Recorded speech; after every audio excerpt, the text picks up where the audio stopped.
Ako si Etelda Ladrillo na maraming nararamdaman sa katawan.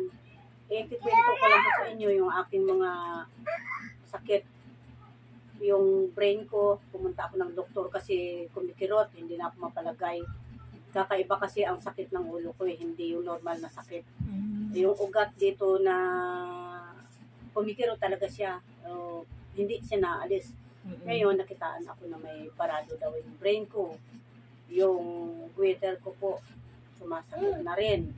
Hindi ako makatrabaho ng mabigat. Magbuhat-buhat lang, sumasakit siya. Yung likod ko, masakit na rin po yung likod ko.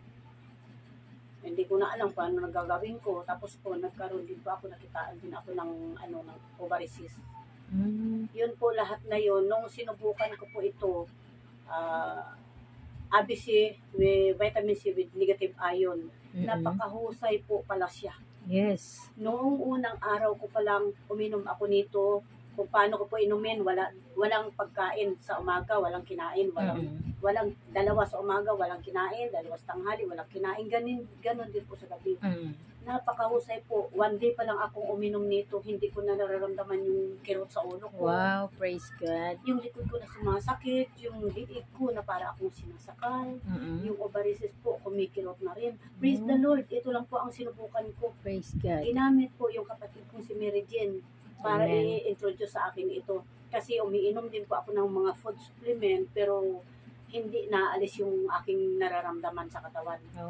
Ngayon po, nung sinubukan ko ito, napakahusay po talaga nito. Yes. Praise the Lord, ito yung ginamit para sa akin. Amen. Thank you, Lord. Thank you na rin sa aking kapatid na si Mary Jane. Amen. Kung hindi ikaw, sobrang stress po ako sa aking karamdaman. Ngayon po, ang kagandahan po, dahil hindi lang po siya sa karamdaman natin na gumagaling ka, pati po nakakakinis ng balat. Yes, kasi nga may collagen siya. Ang ganda po siya. May collagen Kaya praise the Lord. Kung wala po ito, mahirap po sakit yung bara sa brain. Napakahirap po yun. Tama. Milyon ang gastos doon. And po, yung lahat na po na yan na aking nararamdaman, praise the Lord, hindi na po ngayon nararamdaman. Wala na po yan sa akin. Yes, thank you, Lord.